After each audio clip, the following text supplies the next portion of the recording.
La Guerra Civil Española estalla oficialmente el 18 de julio de 1936.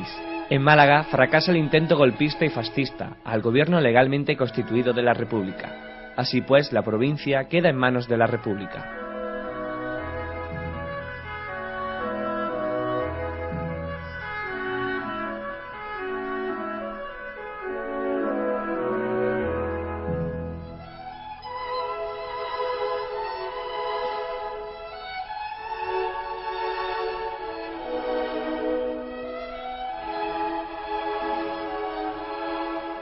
En el Borge, durante los 7 meses que tardan los fascistas en ocupar el pueblo, se crea un comité integrados por sindicalistas de la UGT, cuyo presidente era Alonso Moreno Gómez, quien ostenta el cargo de alcalde.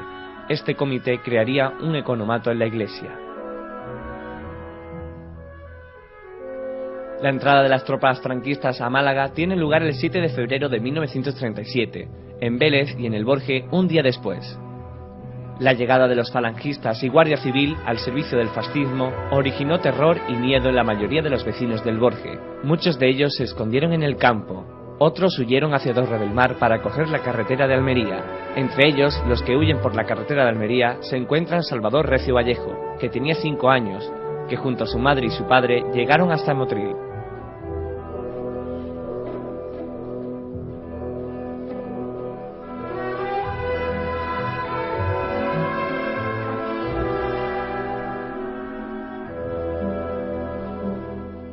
Poquilla ropa mía, así que y ya está, y andar para allá. Pero de muertos no puedo yo decir que vi ninguno. De noche con el oscuro se tropezaba con los bultos, pero serían bultos, yo no digo que sean muertos, porque si no los veía, que decían que eran italianos, venían en unas camionetas que le llamamos coches de carga, y tocando pitos venían tocando. Que vienen las tropas, que vienen las tropas, que vienen las tropas, y arrancamos, nos fuimos para Chiste, los 3. Cuando llegamos allí, por una loma que decían Puerta Hierro, los barcos tirando cañonazos en la mar y tirando cañonazos, y vienen los milicianos con unas bestias, y carga las bestias de todo lo que teníamos, colchones y cobertones, y 2 colchones, uno de lana y 2 de algodón, toda la ropa, y todo, cargaron las bestias. Y nos fuimos. Y ellos, llegamos a Saloreña, llegamos a eso donde va mi niña a vender, a muchos pueblos. Y de allí pues, se cargaron las cargas y se llevaron las bestias, y se quedaron las cargas tiradas allí. Y allí se quedó todo tirado. Nos metimos en una fábrica que era una fábrica de miel, y allí nos quedamos aquella noche en el suelo. Cuando salimos por la mañana de allí, los barcos tirando cañonazos, la gente metida en las alcantarillas, unos heridos, otros pegando pití, otros, todo aquello lleno de que había caído, ventanas ahí puestas y todo. Salimos, nos metemos en una alcantarilla y agarramos y nos vinimos, en un cochecillo que se alquiló, nos vinimos a irse otra vez, todo quedó tirado, vinimos con los puestos. 2 cargas de 2 colchones, uno de algodón y otro de lana, y los cobertones, de la ropa de mi marido, la ropa mía, mi agua, que lo tenía entero, en fin, 2 cargas de ropa. Otro de los que sufrieron la represión huyendo por la carretera fue Andrés García, junto a sus hermanos. Uno de ellos estuvo desaparecido muchos años. Que moría de hambre, que moría allí, que hiciera algo. Le mandaron una bar, entonces se dio el bar para que se viniera y lo dejaron venir para acá. Y cuando vino a la casa, pues dijeron lo mismo que al otro. Un expediente de efecto al campo de concentración aquí. Eso fue lo que hicieron. Muchas cosas. Yo tengo escrito una pila de cuartillas para leer, para escribir un libro, pero desde que empezó el año 36 la guerra y cuando la toma de Málaga, las fuerzas que ya no venían para acá, arrastrando todo lo que cogía, y en Málaga, pues cuando llegaron aquí era terrible, terrible. Mi madre con 5 hijos perdidos, todo el día llorando. Una mañana estaba otro hermano que quedó allí. Dice, mira, vamos con la bestia para Málaga. ¿Y a dónde vamos? Dice, a buscar a tu hermano, mis hijos. Tenía 5 hijos perdidos. Total, llegó al candado y ahí estaban los italianos, estaban haciendo una vigilancia en un candado. Entonces ya allí dice, señora, ¿usted dónde va? Voy a buscar 5 hijos que tengo perdidos. Pues sigo usted para adelante. Y siguieron para adelante hasta Málaga. Cuando llega a Málaga, llegó allí a Calliscama, que hay una posada de la Bestia. Entonces el de la posada le dice, Remedio, por favor, quita usted pronto de aquí, que la van a matar, me van a quitar la Bestia, la van a matar, ¿sabes? Que fue para la casa de mis primas, que allí no había nadie, pero total, y estuvo 2 días. De los 2 días, vuelve otra vez a la casa y nada. A los 3 otra vez a Málaga, y le decía, ¿pero usted a dónde va? A buscar. Y las 24 de día llorando, pero a gritos, como una loca. Eso es terrible, ¿sabes? Total, vino otra vez a Málaga y la tercera vez, cuando llegaron allí a la casa de mis primas, ya habían venido. También la niña, por aquel entonces María Dolores Moya, llegó hasta Orihuela, huyendo de la represión franquista. En el Borje la represión por parte de los franquistas fue brutal, aunque menor que la de algunos pueblos limítrofes como Almáchar o Benamargosa. Aún así, más del 80% de la población sufrió algún tipo de represión en los años posteriores a la toma del pueblo por parte del fascismo. El número de fusilados se estima entre 13 o 15, el de detenidos a más de 30, desaparecidos 5, mujeres peladas 20, personas que huyeron del pueblo otros 30 vecinos del Borje. La lista de fusilados que tenemos noticia es la siguiente: Antonio Velasco Millán, Eduardo Velasco Medina, Alonso Moreno Gómez, Antonio Fernández Barea, Antonio Jiménez Barea, Salvador Núñez Velasco, Salvador Velasco Medina, Antonio Velasco Molero, Antonio Fernández Velasco, Ignacio Moya Gómez, Aurelio Barea Muñoz, Gabriel Díaz Fernández, Rafael Fernández Marín y Antonio Pendón Gómez.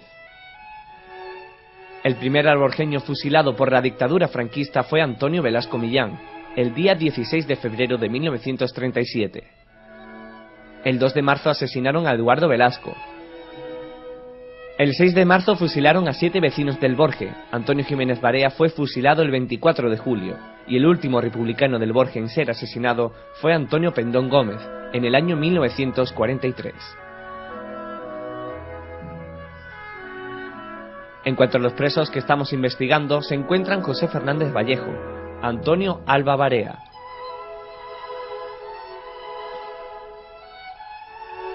Salvador Alba Barea, Alfonso Cañete Blanca, Guillermo Díaz Barea y Antonio Pendón Gómez. Algunos de estos presos estuvieron condenados a penas de muerte y otros lograron escapar, pasando a ser perseguidos durante años como meros delincuentes.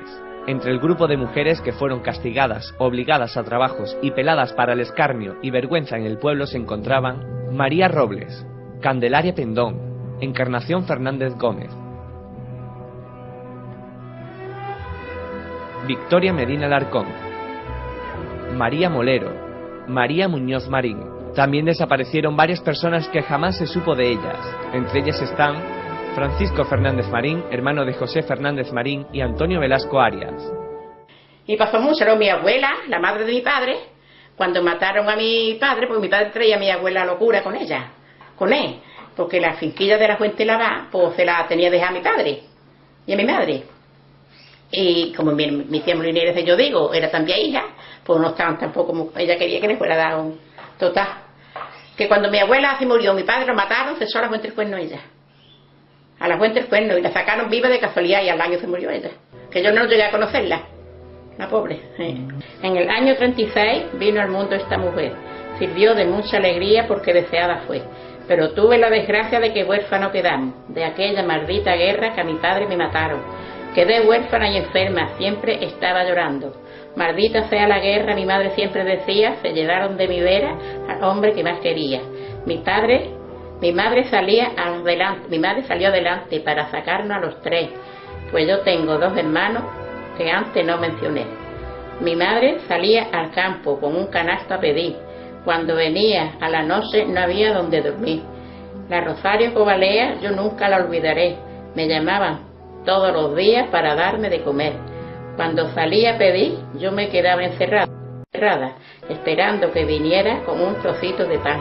Al final me hice grande y de golpe una mujer.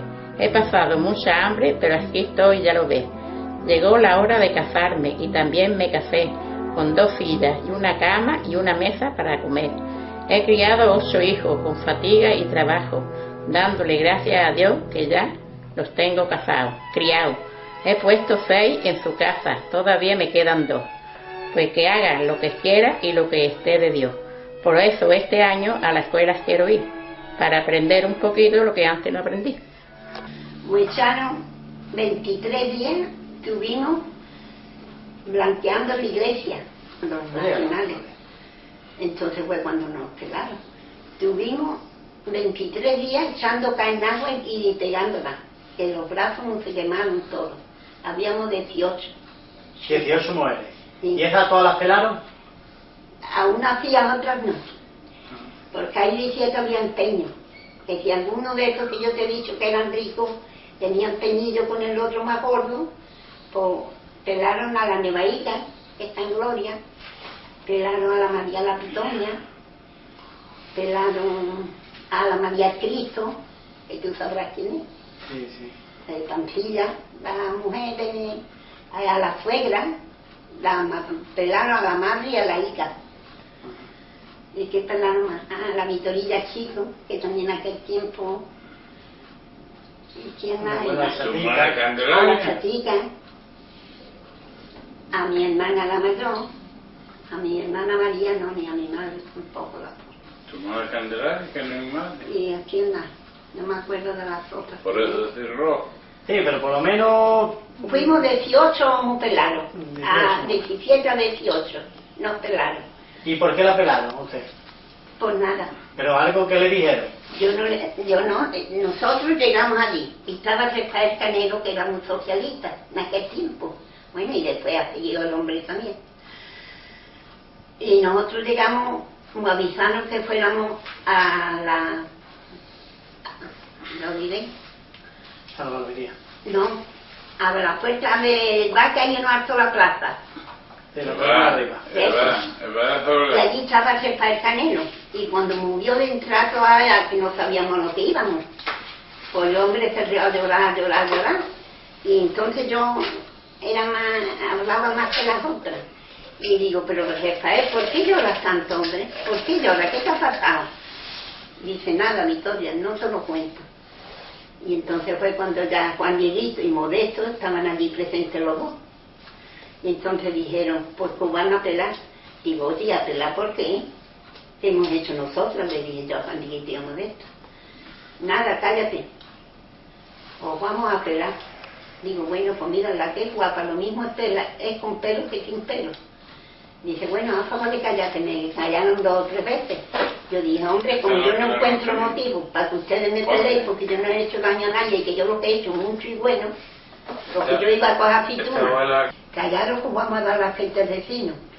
Digo, eso sí le contesté. Le digo, mire, Juan Dieguito y Modesto, digo una cosa, créemelo, si me vais a dar aceite al vecino, traed una pistola y me tenéis que matar antes de tomar. Pero que ni yo ni ninguna de mis compañeras. Y todas dijeron, no, aceite no tomamos. Yo iba allí y la cantaban, arriba la bomba, que escupe metralla, arroz a petardo, y el punto le da, y el punto le da. ¿Y eso dónde se cantaba? Eso, mucho, que por eso te lo voy a decir, que Antonio Ordeana era uno de los que enseñaba. Luego explotó esto. ¿Ese era el barbotín o era...? El otro hermano. ¿Y por qué le llamaban barbotín? Yo qué, por un nombre que le pusieron. Antonio se llamaba Antonio Ordeana. Pues allí, el cementerio no, allí donde estaba la acequia. Allí había cementerio ni había nada. Cementerio de San Rafael, ¿no? Yo no sé eso dónde era, si yo... nada más que lo que decían, una acequia, y caían todos. Les echaban calles y iban. Tantos y tantos miles que caerían. No debe. Quizás estaría algunos días en la cárcel, cuando se lo llevaron. Se van ahí por la loma esa de Herrero. Andando. Desde que iban andando, sí. ¿Sí? No. Desde que iban todos Claro, como porque vehicas. Allá vamos a matamos. Claro, porque todavía no había carretera, claro.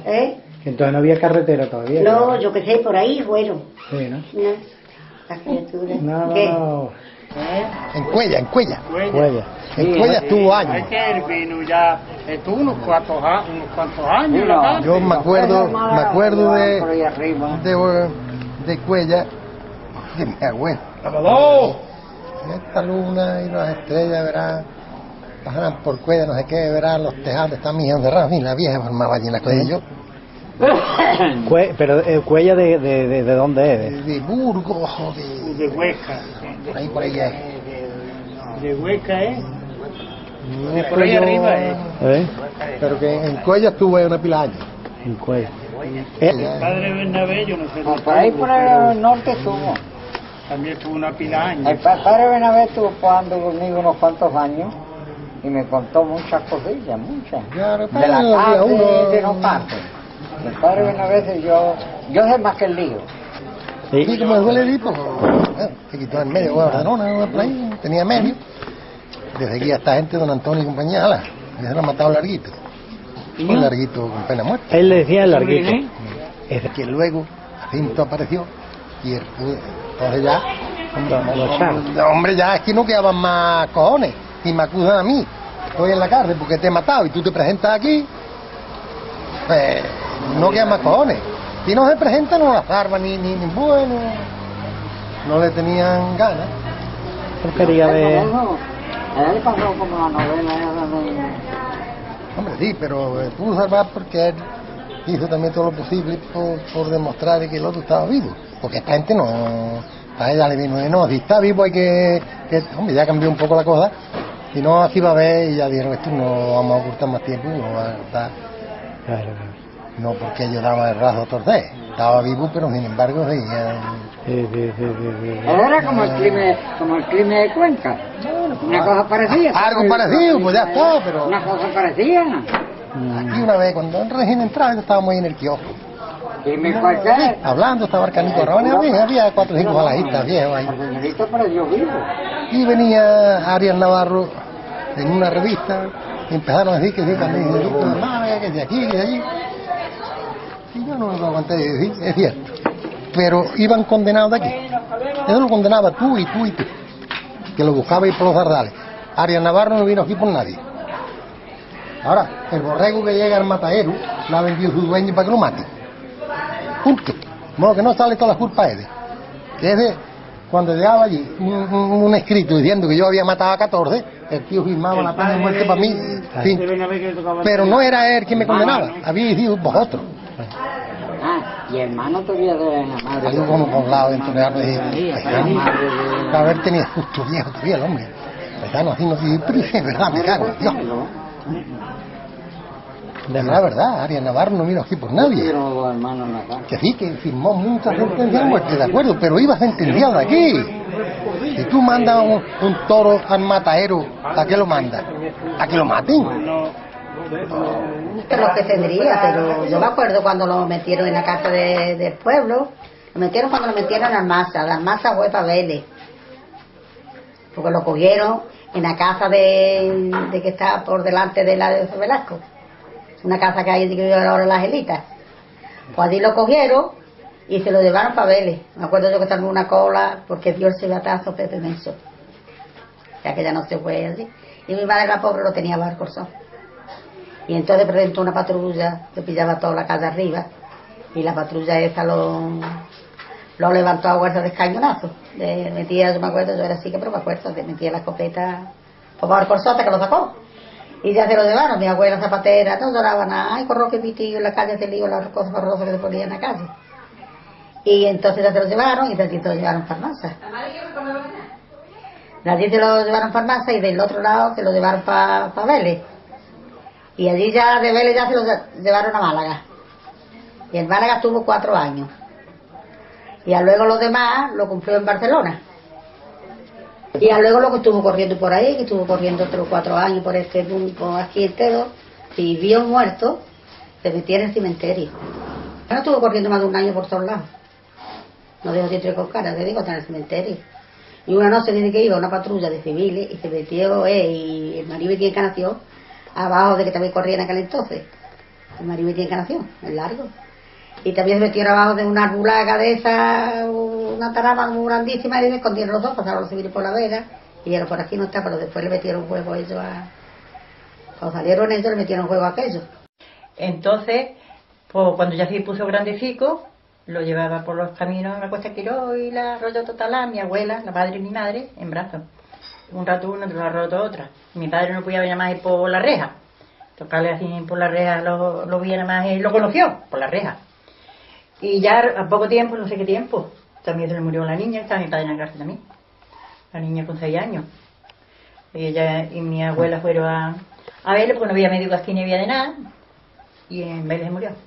Y en brazos la trajeron de que llegara aquí. Aquí, eso era para estar. Y en brazos una y en brazos otra hasta que llegara aquí muerta, ¿qué quiere decir? A la hora de enterrarla, como no había nada, pues la Remedio el Pozo y mi mamá le tenía mucha voluntad, porque con una sábana le hizo el vestillo para poder la mortaja. Y Manuel Calandrá le hizo el nicho, que es ese nichillo sigo, que es el que tengo yo a la entrada, que es de mi hermana esa, que yo ni la conocí, ya ves tú los años que se hace. Ya ves, yo no la conocí, mi hermana podía tener. Y iban por la Costa Quiró y siempre había mucha gente por los campos, ¿verdad? Y había una mujer, ahí viene la mujer del niño, en el cuadril con un canastillo, una cesta, ya balearon mi padre, que pues podía. Y las mujeres esas de los campos, la Costa Quiró, todas esas cuestas por ahí, pues le daban para, toma, pues un caso de pan, pues toma, una gotica de aceite, pues toma, en fin. Y cosillas para lo que antes había, lo que hoy no hay. Hoy, gracias a Dios, no hay falta, pero entonces había. Y entonces, pues así lo crió a mi hermano, llevándolo allí hasta que mi padre vino. Yo me acuerdo muy bien cuando bañó las ojos de mi padre de esa misa de esa, que pasamos hambre también, allí en el huerto esperando, con un guiso de calabaza, hacía mi madre esperando allí con leña, sin aceite y sin casi sin pan, allí esperando que hiciera el guiso de calabaza y mi padre haciendo la sopa. Eso me acuerdo muy bien, yo que era una chiquilla, ya veis. Ya veis. Salía de allí de Mazoque a las 4 de la mañana. Y el puente, también lo pañó, porque él armaba algo a pañonería, algo. El puente de tubo y poniendo los mazos esos. Los mazos que de ahí digan todo de cemento, hay un disparate. Y mira, esto va malamente, tuvimos 3 años viviendo de invierno y verano en la Sosa. ¿Te crees tú que 3 años? Y nosotros chicas, yo y mi gracia y mi hermano. Mi padre salía hasta ahora y nos quedábamos todos allí con mi madre hasta que venía al anochecer otra vez. Y a luego mataron, fuerte después de todo, mataron cualquiera por denunciarlo. Un hermano de... No le haría a nadie nada tampoco. Un hermano del nene de Albañí, que no estaba ni aquí, estaba en el Palo, y ahí en el Palo pues, hicieron un batallón para la sierra. Y claro, ahí fracasaron pues, por la sierra, entonces que se vinieron corriendo y dejaron todo por ahí. Y cuando entraron aquí, pues estaban ahí, y estaba ahí, pero cuando el hoyo se los llevó, tenía un cuñado y dije, mi cuñado está ahí. Claro, también la recogió el hoyo y dije, tu cuñado está ahí, y así un miliciano se lo llevó también, lo mataron, un nuevo que era albañil. Y se lo mataron y mataron también a él, a Chivata y 5 hermanos más que tenía la abuela de mi hombre. Lo mataron. Quedó su padre y otro, no, que le haría su padre solo, Manolito Huerta, el padre de este que viene aquí, que es el suegro de Alejandro, el padre de ese, que fue los 2 hermanos que quedaron, porque eran 8 hermanos. Pues ahora lo meten en la cárcel. Cuando se remató la guerra, lo meten en la cárcel. Pues allá, cuando se remató, salió. Y ahora después, pues él se enamoró de mí, yo de él. Y entonces ya sí que pasamos. Porque ahora daban unas cosas allí en el ayuntamiento. En el ayuntamiento daban unas cosas así para los pobres, y tú sabes lo que decían allí, pues a ese rojo peligroso no se le da nada, los niños van a pagar por él. Mira, yo estuve con los rojos, estuve con los rojos voluntarios, cuando tomaron a Málaga, copiábamos en el seminario, estábamos. llamo yo y un muchacho que estaba en el teléfono. Y dice el muchacho, y yo Vallejo, aquí no, yo cogí aquí no le siente nada. Las fuerzas estaban por encima caminando, de la Francia. Y pues yo no sé, yo tengo cuartel, yo no puedo mandarle a esto. Y dije, ¿para qué no viene nada? Total, ya eso de las 10 de la noche, se presentó dentro, venga, todos que hay aquí. Y aquí no vemos nada más que dos. A coger una caja de municiones, era de peine de ametralladora. Una comandancia que había a la vera de los bomberos. Los bomberos había una comandancia militar. Ya venían un tollo para acá. Venga, coge la calle a los hombres y hasta adentro estaban. Llega la comandancia y de ahí todos que están entrando lo están deteniendo. Y después no me detienen nada. Llegué a las municiones, todo el mundo hacía, andaba prendida. Todo el mundo hacía bala prendida. Yo hasta adentro lo vi, yo quiero que no trabaje. La carretera iba, de personas vamos como una procesión por el calendario y para la carretera. El que llevaba cualquier cosa que había sacado de su casa, lo tiraba y lo dejaba tirado. El coche que le cachorraba, ahí tiraba. Total, que no trabajaba. Y como daban así las mujeres llorando, ahí los vacitas y los soldados a correr. Total, llegué a Torremán. En Torremán monté como Antonio que venía también, Antonio. Yo me iba para allá hasta me enganchaba un coche y los demás eran por manotazo para que no subiera porque los coches van llenos. Yo me iba para allá, pero total estamos aquí. Y ahí, y montón. Yo cuando llegué aquí no me terminaba de salir. Yo venía de este soldado de aquel lado, esta gente estaban aquí, a ver, cómo estaba, haciendo preguntas y haciendo molestando. Y yo vamos a ver. Cuando yo llegué aquí, mi gente estaba en la venta del canito. Y todavía tenía yo un corral ahí. Todavía estuve metido en el corral. Entonces, ¿verdad? No me terminaba de salir porque yo digo, coño. Pelaron a mi abuela, a mi madre. Pelaron una pila de mujeres. Y el aceite resino lo tenían preparado, apañado en el ayuntamiento para darlo. Eso estaba muy malo. Estaba más malo. A eso eran las purgas que había antes que se purgaban. Hubo de todo, hubo personas, porque aquí, siendo el comité, que eran 8 o 9 de hombres muy honrados del pueblo este, muy honrados y muy acreditados, porque yo me acuerdo de todo, Y cuando los prendieron, lo dejaron con la puerta de la cárcel abierta. ¿Tú no sabes dónde estaba la puerta de la cárcel? Donde está ahora el bajo del ayuntamiento. Pues allí estaba la cárcel. Estaba la cárcel a un lado y la barbería de Manuel, de Valeriano, estaba por encima. Pues le dejaron la puerta abierta para si querían irse. Los prendieron, pero a ver, por si querían irse. Y los pobres ellos, como no habían hecho nada más es que eran socialistas. Ellos no habían matado a nadie, porque aquí uno que mataron, no lo mataron gente de aquí, pero vamos. Le dejaron la puerta abierta y ellos los probes se acobardaron y no se movieron. Ya luego se fueron a la cárcel y el único que no mataron fue al marido de mi tía Josefa, que era el padre de la mujer de Siloma, esta que se ha muerto ahora, mi prima hermana que se ha muerto ahora. Y lo llevaron a Zaragoza, a la cárcel de Zaragoza. Y allí se murió el pobre, porque él estaba de los bronquios muy malamente, y así como lo dejaban en los patios, y estaba muy maltratado. Total que él se murió allí, en Zaragoza se murió. El mal llamado Bando Nacional implantó una feroz represión en todo el país, del que no se libró el Borge, en la que se trató de eliminar, marginar y enterrar cualquier rastro de la izquierda.